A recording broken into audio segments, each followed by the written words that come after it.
குழந்தைங்களுக்கு ஈவினிங் ஸ்நாக்ஸுக்கு ஒரு வாட்டி இந்த மாதிரி செஞ்சு கொடுத்து பாருங்கள். டேஸ்ட் வந்து அவ்வளோ சூப்பராக இருக்கும். மறுபடியும் செஞ்சு கொடுன்னு சொல்லி கேட்பாங்க. வீட்டில் சிக்கன் இருந்தால் போதும், 10 நிமிஷத்தில் டக்குன்னு செஞ்சு முடிச்சிடலாம். ஃபஸ்ட் ஒரு மிக்சர் ஜாரில் போன்லெஸ் சிக்கன் வந்து ஆட் பண்ணிக்கோங்க. சின்ன பீஸ் இஞ்சி, 5 பல் பூண்டு, சால்ட்டு, மிளகு மட்டும் ஆட் பண்ணியிருக்கேன். நீங்கள் வேறு ஏதாவது ஸ்பைசஸ் வேணாலும் ஆட் பண்ணிக்கலாம்.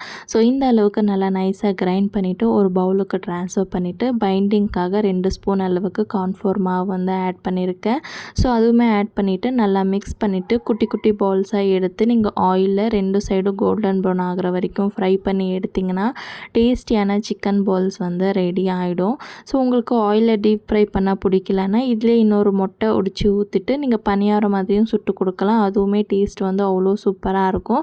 ஸோ ட்ரை பண்ணி பார்த்துட்டு எப்படி வந்துச்சுன்னு கமெண்ட்ஸில் சொல்லுங்கள். வீடியோ பிடிச்சா லைக் பண்ணிவிட்டு மறக்காமல் நம்ம சேனலை சப்ஸ்கிரைப் பண்ணிக்கோங்க. இதே மாதிரி இன்ட்ரெஸ்டிங்கான வீடியோவில் உங்களை மீட் பண்ணுறேன். டேக் கேர், பாய்.